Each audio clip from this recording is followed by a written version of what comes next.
Amén. Yo os voy a pedir que abramos nuestras Biblias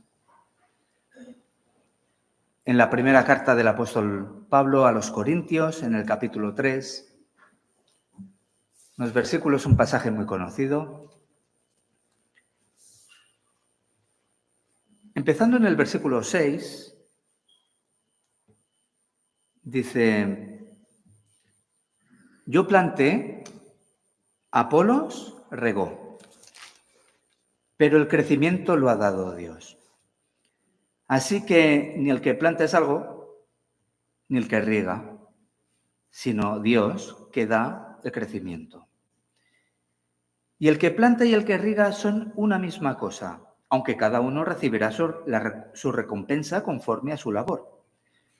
Porque nosotros somos colaboradores de Dios y vosotros sois labranza de Dios, edificio de Dios.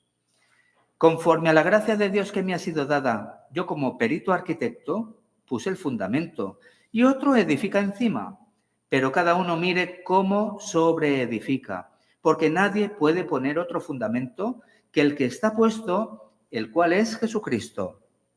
Y si sobre este fundamento alguno edificare otro, oro, plata, piedras preciosas, madera, heno o hojarasca, la obra de cada uno se hará manifiesta, porque el día la declarará, pues por el fuego será revelada, y la obra de cada uno, cual sea, el fuego la probará. Si permaneciere la obra de alguno que sobreedificó, recibirá recompensa. Si la obra de alguno se quemare, él sufrirá pérdida, si bien él mismo será salvo, aunque así como por fuego. ¿No sabéis que sois templo de Dios y que el Espíritu de Dios mora en vosotros? Si alguno destruyere el templo de Dios, Dios le destruirá a él, porque el templo de Dios, el cual sois vosotros, santo es. Amén. Que el Señor bendiga su palabra en nuestros corazones.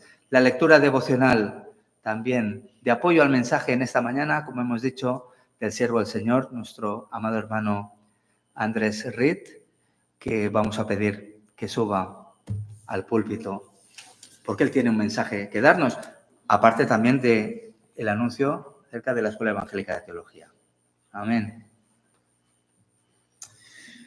Pues muchas gracias y buenos días a todos. La verdad que es una gran alegría volver a estar aquí. Aunque estuve una vez en la primavera, me retrae a mi niñez.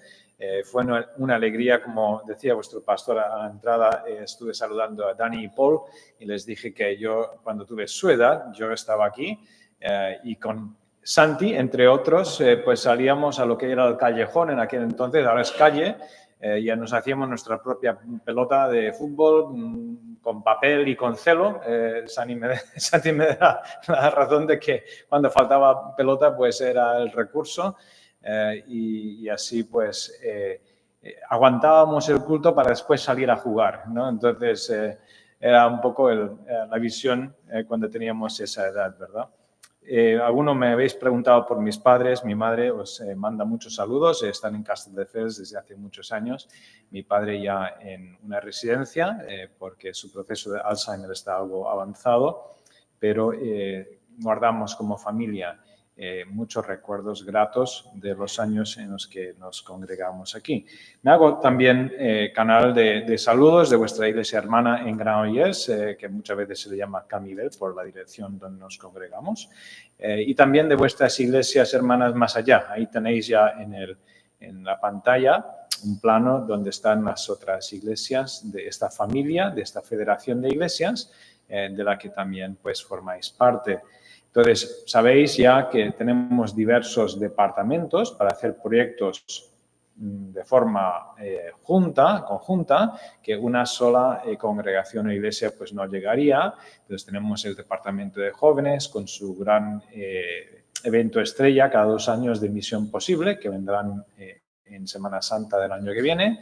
El departamento de misiones, pues recientemente algunos estuvieron en Cuba, también en Senegal, en África, y siguen habiendo procesos Pero yo mismo pues tengo el privilegio ahora ya desde hace 11 años de ser el director de la Escuela Evangélica de Teología.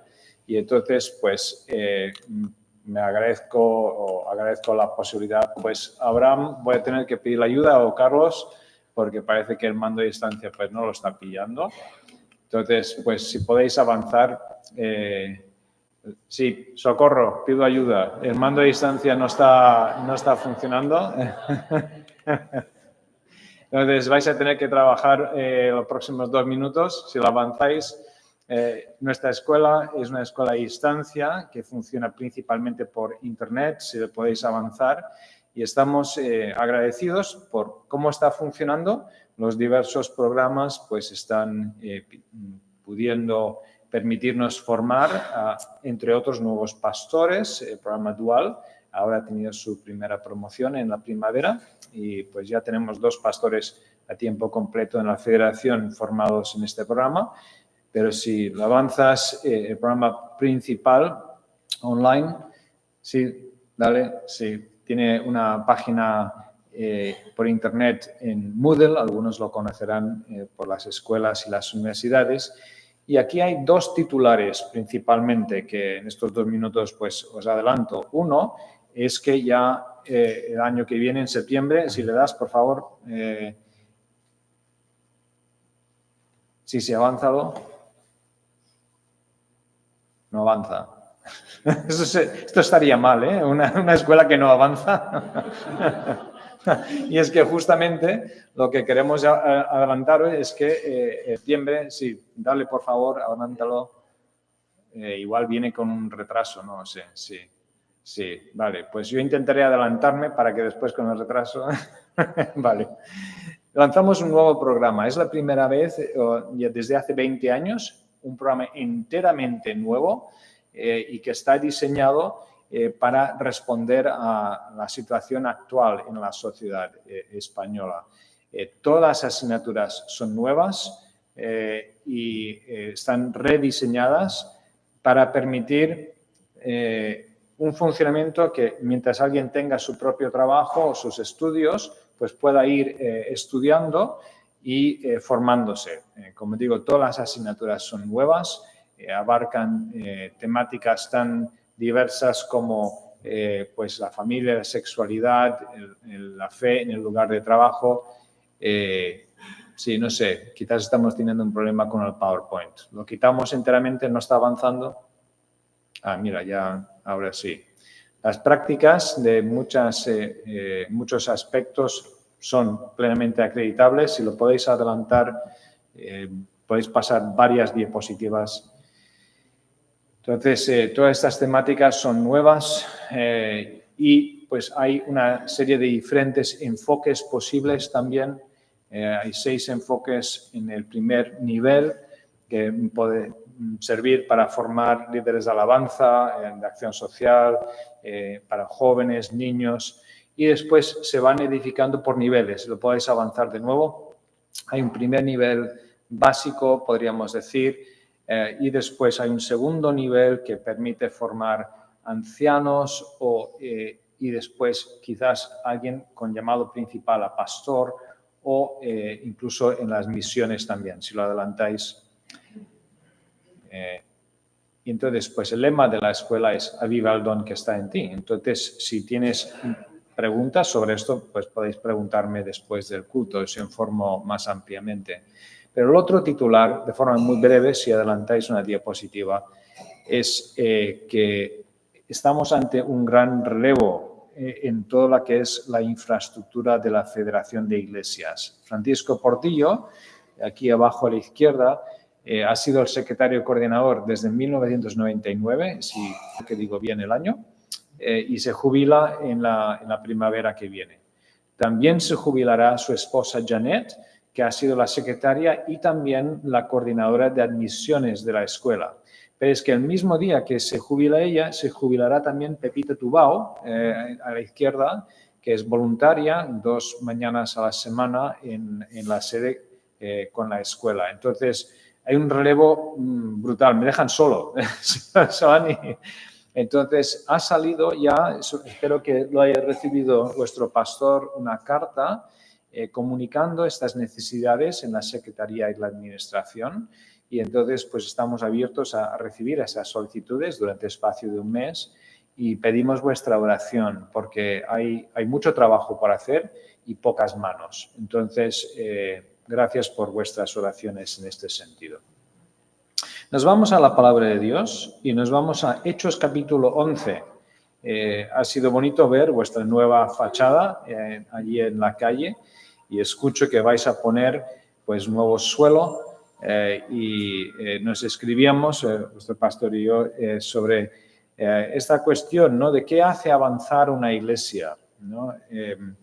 Y ya se ha dicho algo, que no es meramente tener un edificio bonito, es algo útil, pero tener un edificio sin más, pues no hace avanzar una iglesia, ¿no?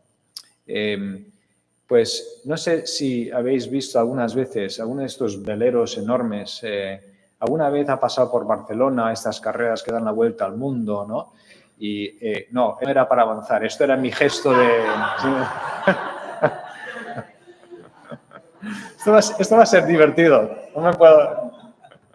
Esto es como cuando están vendiendo, ¿no? O sea, alguien apuesta y alguien se rasca la cabeza y de repente ha comprado un cuadro de 1 millón de euros, ¿no? Bueno, los veleros, cuando realmente el viento les coge, fijaros cómo cogen un ángulo y realmente llegan a un punto cuando casi parece peligroso, ¿no? Con la fuerza del viento que tienen detrás y la velocidad que cogen, realmente es un espectáculo, ¿no? de verlos.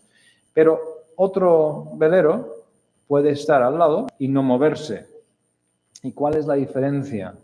Que uno ha fijado bien las velas para aprovechar la potencia del viento. El viento sopla, pero un barco se mueve y el otro no.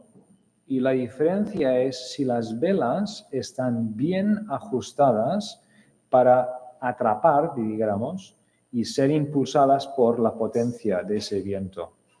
En Hechos capítulo 11 vamos a descubrir el nacimiento y el desarrollo de una iglesia. Las velas, por decirlo así, estaban muy bien ajustadas. Y es la iglesia que nace en la ciudad de Antioquía. Vamos a leer Hechos 11, del 19 al 30. Lo estoy leyendo en la Reina Valera del 2020, me lo acaban de regalar, un ejemplar hace poco. No varía mucho del 60, pero lo estoy probando. Hechos 11, 19. Dice así: ahora los que habían sido dispersados por la persecución que se desató por causa de Esteban, llegaron hasta Fenicia, Chipre y Antioquía, anunciando la palabra únicamente a los judíos. Pero algunos creyentes de Chipre y de Cirene, nosotros llamamos Cirene Libia hoy, cuando entraron en Antioquía, hablaron a los griegos anunciando el evangelio del Señor Jesús. La mano del Señor estaba con ellos y un gran número creyó y se convirtió al Señor. Llegó la noticia de estas cosas a oídos de la iglesia que estaba en Jerusalén y enviaron a Bernabé a Antioquía. Y cuando Bernabé llegó y vio el resultado de la gracia de Dios, se llenó de alegría y animaba a todos a permanecer fieles al Señor con todo el fervor de su corazón. Era un hombre bueno, lleno del Espíritu Santo y de fe, así que muchos se unieron al Señor. Bernabé fue después a Tarso en busca de Saulo, y cuando le halló, le llevó a Antioquía, y a lo largo de todo un año se congregaron en la iglesia e instruyeron a muchas personas. Y fue allí en Antioquía donde a los discípulos de Jesús se les llamó cristianos por primera vez. En aquellos días llegaron a Antioquía unos profetas procedentes de Jerusalén. Uno de ellos, llamado Ágabo, impulsado por el Espíritu, anunció que estaba a punto de venir una gran hambruna en el mundo entero, la cual en efecto tuvo lugar durante el reinado del emperador Claudio. Entonces los discípulos, cada uno conforme a lo que tenía, acordaron socorrer a los hermanos que vivían en Judea, y por medio de Bernabé y de Saulo enviaron ayuda a los dirigentes de la comunidad.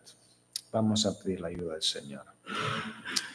Pues Señor, te pedimos que las palabras de mi boca y la meditación de todos nuestros corazones sean gratas delante de ti, nuestra roca y nuestro Redentor. En nombre de Cristo. Amén. Amén.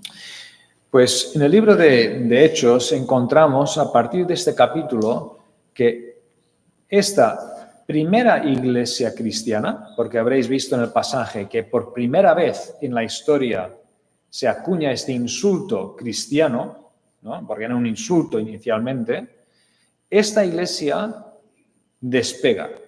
Esta iglesia se va, ahora sí, esto sí que es un gesto mío de avance, se va a convertir en la base para toda la siguiente sección del libro de Hechos. De allí va a surgir la expansión misionera de la iglesia saliendo de Palestina. Antioquía está entre lo que hoy llamamos Líbano y Turquía. De allí se va a lanzar toda la nueva iniciativa de avance en lo que hoy llamamos Turquía. Y es curioso ver que a partir de este punto en el libro de Hechos, la iglesia de Jerusalén, que era la original, va menguando, va encerrándose en sí misma, pierde su visión para afuera. Y cuando sí es nombrada, no están ocurriendo cosas positivas.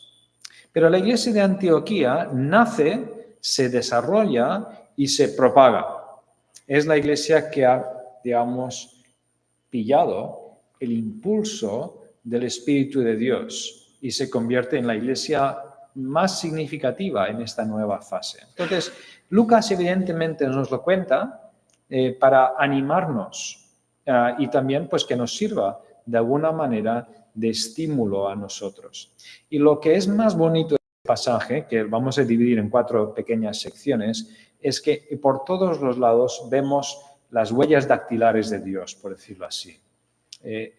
Los niños cuando en la escuela, en su clase de MEDI, ¿no? De conocimientos del medio, les dan unas semillas, ¿no? Y hay que plantarlas y regarlas y ver ¿no? ¿Qué es lo que clásico ocurre? Bueno, el primer día enterramos la semilla y lo regamos. Y al día siguiente, cuando bajan y se han levantado, ¿no? Lo primero... No ha ocurrido nada, ¿no? Y entonces al otro día, al martes y al miércoles, y se frustran, ¿no? Y bueno, tendremos que hacer algo, ¿no? Porque nada está ocurriendo, ¿no? Tendremos que acelerar el proceso. Pues pueden hacer lo que quieran, pero no van a poder crear esa vitalidad. Eso lo da Dios, ¿no? Y vamos a ver lo mismo en este pasaje, curiosamente. En los primeros versículos, del 19 al 21, ¿cómo nace esta iglesia? Pues lo puedes adelantar, por favor, Carlos. La iglesia que avanza nace cuando hablamos las buenas noticias de Dios a todos. A las buenas noticias de Dios. Porque, fijaros, han salido esparcidos de Jerusalén por la persecución que se está librando allí y llegan a esta ciudad de Antioquía. Pero dicen que habitualmente anunciaban la palabra, versículo 19, únicamente a los judíos. Ellos eran judíos, los otros eran judíos.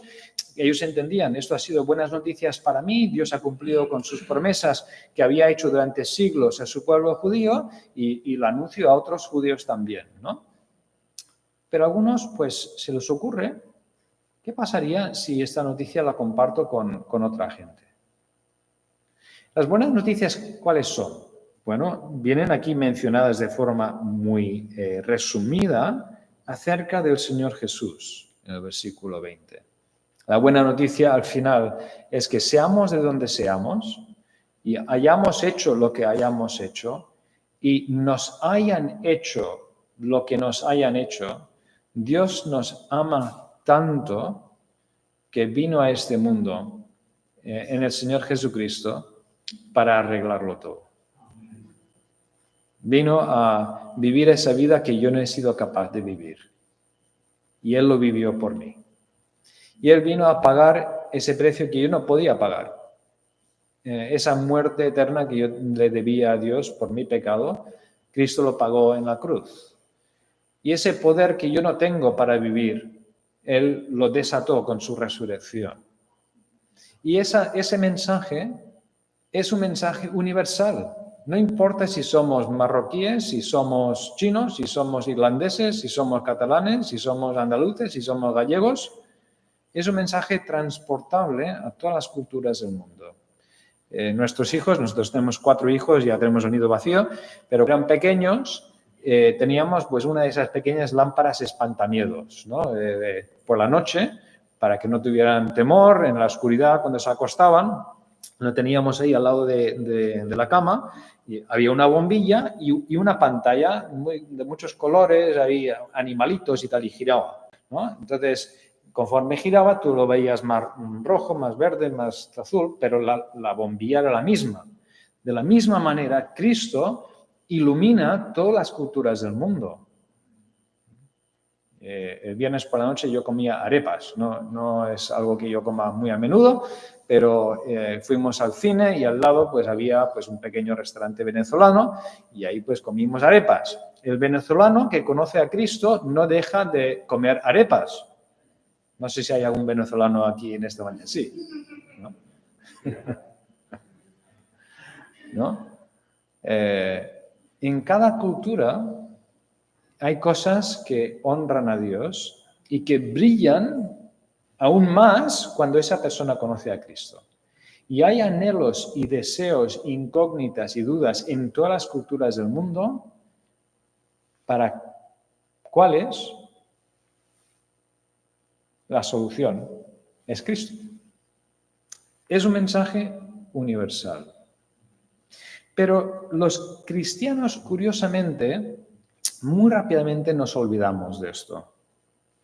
Y empezamos a pensar que hay cierta clase de persona para quien este mensaje es más probable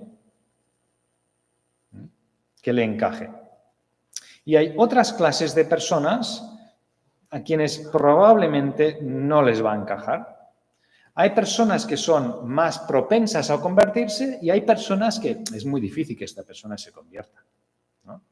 Y todos hacemos clasificaciones diferentes. En aquel tiempo era la división entre judíos y gentiles. Los judíos eran gente buena, gente religiosa, gente que tenía la palabra de Dios, gente que se esforzaba mucho por obedecer a Dios, y entonces los gentiles, pues, esto no es avanzar, ¿eh? Esto es mi gesto. La gente que llevaba una ética en lo sexual totalmente desordenada, gente que tenía 1000 creencias, pero que no esperaba que ninguno de esos diosecillos suyos intervinieran en la vida real.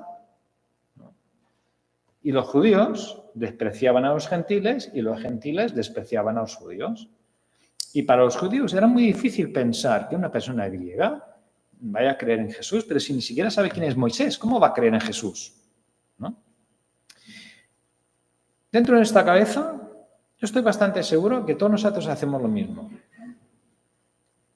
Oye, esta persona está muy cerca, esta persona con que una cosita y esta persona se convierte a Cristo. Pero esta clase de persona nunca se va a convertir. ¿Pensamos así?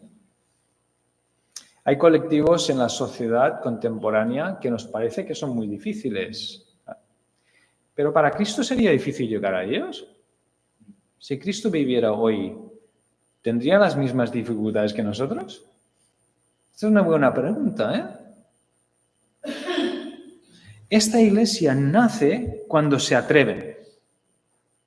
Años atrás, cuando estuvimos en Benidorm, porque estuvimos 4 años viviendo allí, al lado de la iglesia, ayudándoles a montar obra entre jóvenes y estudiantes, y yo llevaba un par de años allí y llegó un hermano, bueno, se convirtió, un hombre ecuatoriano. Yo estaba jugando en un equipillo de barrio de fútbol y en ese equipo habían 2 chicos marroquíes.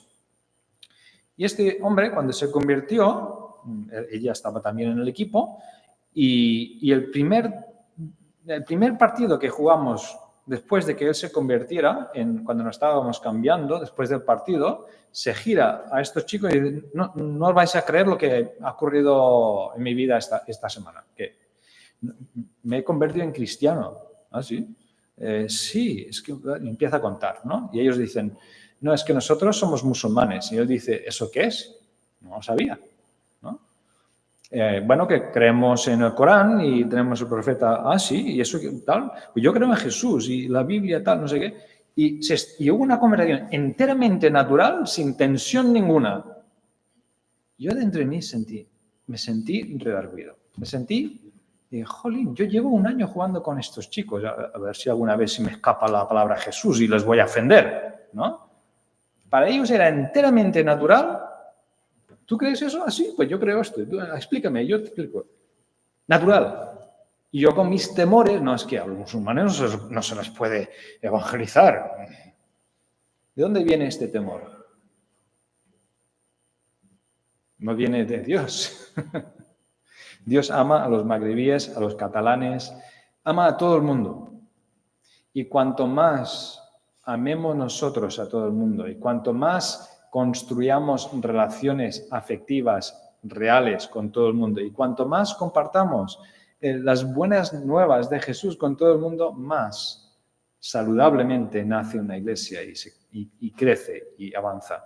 Bueno, en Jerusalén no se lo creyeron, ¿eh? Dijeron, esto de que ahora mitad de esa iglesia es griega, a ver, estos que se están dejando fuera en la ley, o se están dejando fuera Moisés, nos asusta, nos preocupa, vamos a enviar a alguien para ver lo que están haciendo. Entonces envían a Bernabé, ¿no? Entérate, vete allí, entérate lo que están haciendo esta gente y nos vienes a dar un informe, ¿no? Y llega Bernabé allí a Antioquía, en el versículo 22, y hay una frasecilla muy curiosa en el 23. En la Reina Valera del 2020 la han visto tan curiosa que han dicho, el lector necesita ayuda aquí. Si estáis leyendo la Reina Valera 60, veréis que Bernabé llegó, se alegró porque vio, ¿qué? La gracia de Dios. ¿Eso se puede ver? ¿La gracia de Dios se puede ver? En principio no. ¿No? Entonces, en el 2020 han puesto, vio los resultados de la gracia de Dios. Efectivamente, pero ¿qué es lo que vio? ¿Qué vio Bernabé? Que le llenó el corazón de gozo. Os sugiero, ahora sí podemos avanzar, yo os sugiero que lo que vio fue vidas transformadas. Vidas transformadas, que personas judías y personas gentiles, pero transformadas. Transformadas de verdad, cambios reales. No que alguien antes iba al fútbol el domingo por la mañana y ahora está dentro de un edificio que se llama una iglesia, sino personas que vienen de familias donde pasan los celos de generación en generación. Pero esta persona ahora, que ahora antes era una persona celosa, ahora vive con tranquilidad y paz y gozo. Personas que tienen ese pronto, que se enfadan con todo el mundo tan fácilmente, no, ahora paz, ahora viven de otra manera. Personas que eran muy egoístas, que nunca se preocupaban por otros, y ahora se acercan, ahora se ofrecen, ahora sirven. Esos patrones de conducta tan difíciles de romper, siendo rotas, viendo cambio, que nunca será perfecto en esta vida. Todos somos adictos a diferentes formas de pecar. Y Dios empieza a romper eso, a liberarnos, a cambiarnos. Y estaremos en proceso hasta que Cristo venga y lo culmine. Pero sin duda hay cambio real. Y cuando esto se ve, es que nos llena el corazón. Es una cosa tan bella y esto en la sociedad no se puede encontrar. ¿Cuántos os acordáis tenéis que tener cierta edad, el genocidio en Ruanda del año 1994. ¿Os suena? ¿Puedes avanzar, por favor, Carlos, y ponernos en la pantalla una imagen de dos hombres, Calisto y Andrés? Es que cuando escuchamos las noticias ahora y escuchamos lo que está ocurriendo en Gaza y el año pasado las noticias llenas de Ucrania y ahora es como que Ucrania ha desaparecido, porque ahora nos centramos solamente en otra cosa. Y muchas veces nos desesperanzamos y pensamos, nada va a cambiar nunca. En 1994 se desató un conflicto terrible en este país africano de Ruanda, y seguramente la mayoría de nosotros no sabemos nada de ese país, yo tampoco, ¿eh? Pero murieron en esa matanza de una etnia dirigida a la otra, era la etnia Hutu, que se lanzó a matar los de la etnia Tutsi y mataron en 100 días 800.000. Gaza y Ucrania no tienen nada que ver con la escala de lo que ocurrió en 100 días en este país africano. Tiene toda una historia compleja, todo esto en el que no vamos a entrar. Pero cerraban edificios con la gente dentro, las quemaban, rodeaban aldeas y entraban con machetes y a toda persona que encontraban los mataban. 800.000 personas. Y lo que realmente es triste es que las dos etnias vivían entremezcladas. No era un pueblo que era de uno y un... No, en el mismo pueblo estos dos, de estas dos etnias, se criaron juntos jugando a fútbol, como Santi y yo después del culto. Pero cuando se desata todo esto, con la locura social que les envolvió, Calisto, a la izquierda, llevado por todo aquello, participó en estas matanzas.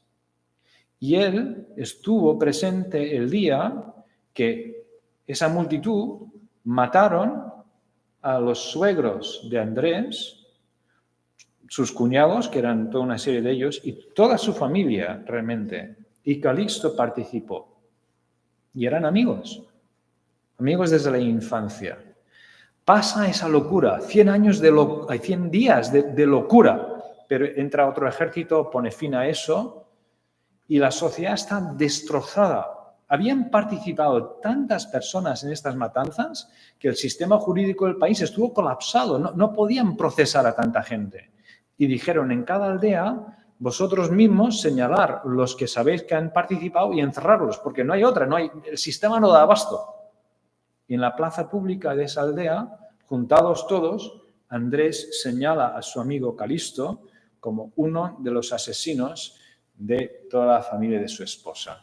Y le metieron en la cárcel. Y estuvo en la cárcel años. Pero ahora se ha volteado la tortilla. Ahora la sociedad margina a todos los que han tenido algo que ver con las matanzas. Ahora la esposa de Calisto, nadie le da trabajo. Nadie le da comida, nadie le da nada de nada y ella y sus hijos están en una situación realmente muy difícil.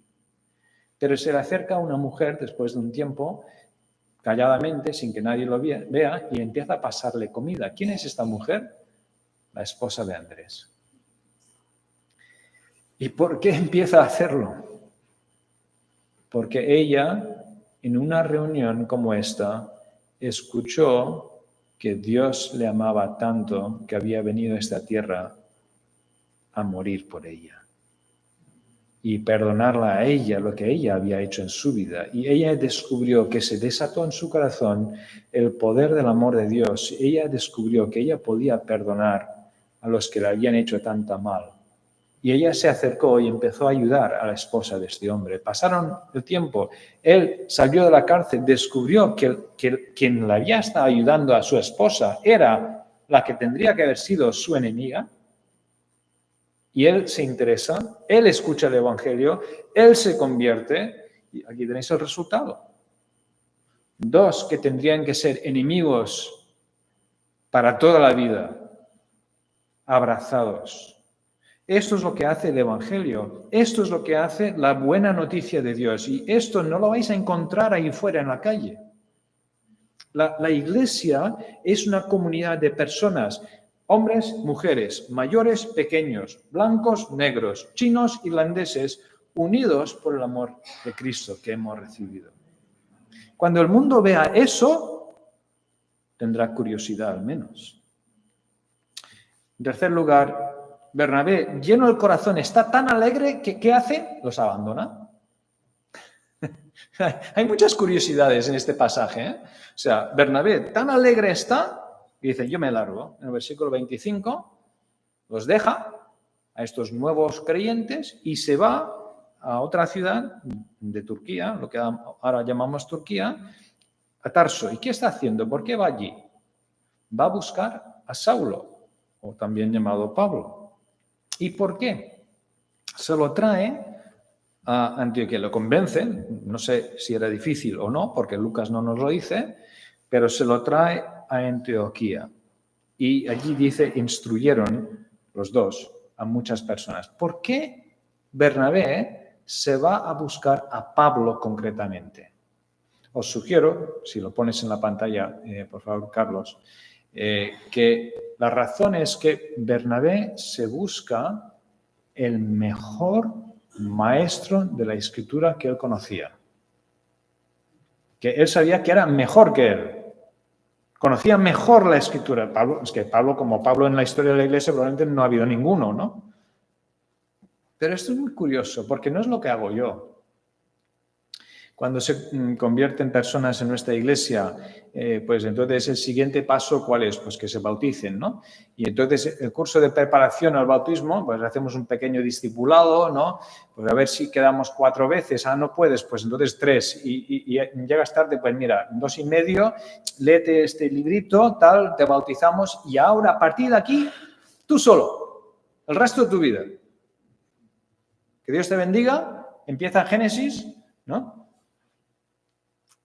Esto no es lo que hizo Bernabé. O sea, con un puñado de nuevos conversos se busca el teólogo principal de la historia de la iglesia para enseñarles. Y invierten 1 año, ¿eh?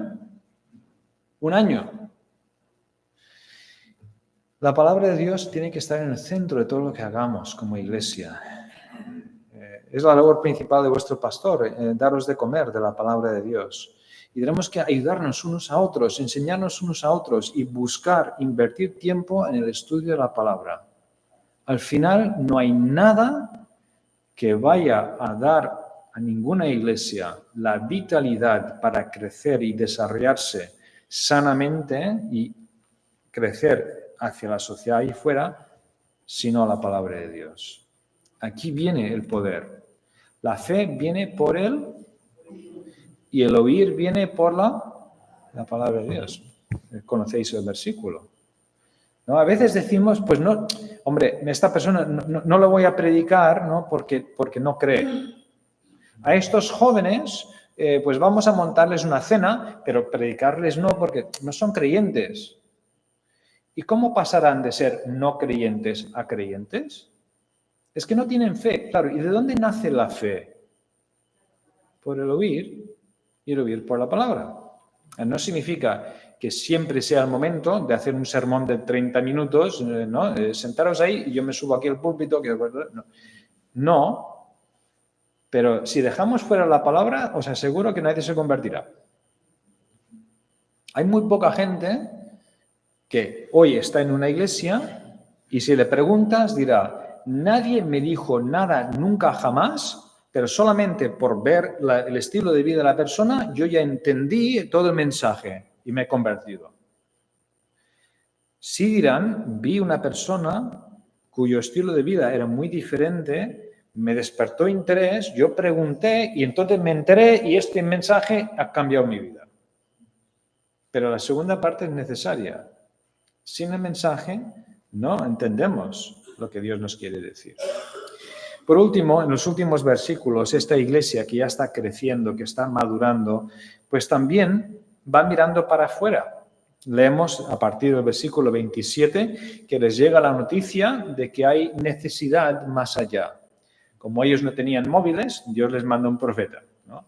Estaban en otros tiempos, ¿no?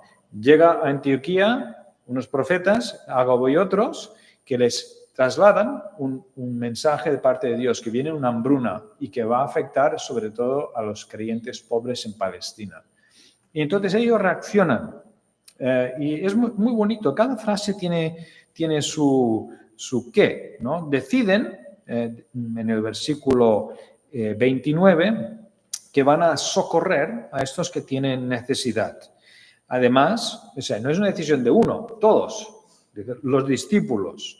Y además, cada uno conforme a lo que tenía. No, o sea, los proyectos de ayuda a otros no es para que suframos, no. Hay que ser, digamos, sabios también en estas cosas. Y me gusta que en varias versiones dice, acordaron hacer algo y lo hicieron. Y dices, hombre, Lucas, redundancia de palabras, ¿no? Y de hecho la 2020 lo quita, porque es que es repetición. Pero Lucas no malgasta las palabras. ¿Por qué diría Lucas y lo hicieron? Porque muchas veces tomamos decisiones y no las realizamos, ¿no? O sea, tenemos buenas intenciones, pero no llegan a la práctica. Y entonces aquí hay un apoyo económico a proyectos más allá, fuera de la propia iglesia. Y aquí está en Hechos capítulo 11, ¿no? Por esto estamos en patrones bíblicos cuando las iglesias pues, apoyan a la escuela de teología o apoyan viajes misioneros a Senegal o apoyan otros proyectos, ¿no? Y hay proyectos de ayuda a creyentes que están pasándolo mal, como es el caso concretamente aquí. Y esto, pues el paralelo sería, por ejemplo, ayudar por medio de Puertas Abiertas u otras entidades que ayudan a la iglesia perseguida, que muchas veces está en situaciones muy dramáticas. Y entonces en el capítulo 13 ya es la misión en otro sentido. Dios pone en el corazón de Pablo y Bernabé de salir a otra zona donde Cristo no es conocido. Y esta iglesia los encamina. Entonces, el último apartado que pondremos en la pantalla es esto, en la misión. Porque la misión también es de Dios. Dios es el que inicia todo. Dios también es el que les da esa información. Dios es el que en el capítulo 13 llama a Pablo y Bernabé. Fijaros, es lo que tienen en común, los 4 encabezados. Los 4 aspectos de la vida de esta iglesia siempre tienen que ver con Dios. ¿El evangelio de quién es? Es de Dios. Las vidas que son cambiadas, ¿por qué son cambiadas? Por la gracia de Dios. ¿La palabra de quién es? Es la palabra de Dios. Y la misión, ¿quién la inicia? ¿Quién la empodera? ¿Quién la dirige? ¿Y quién da el fruto? Dios. Esto es muy buena noticia. Porque cuando nos sentimos cansados, cuando podemos sentirnos desanimados, hay siempre solución. Porque la semilla tiene la vitalidad en ella misma. No es que el niño pueda hacerla crecer cuando en el colegio se lo dan, sino que en la semilla misma hay una vitalidad, hay vida. Y la iglesia de Dios está viva. Está viva con el poder de Dios. A título individual, Dios nos otorga el privilegio de ser hijos, hijas de Dios. Y de forma colectiva, de ser la iglesia de Dios. Pues iglesia, que el Señor os bendiga con su gracia, con su poder, con su palabra y os ayude a seguir creciendo y a servirle en su misión en la sociedad que está ahí fuera. Que el Señor os bendiga.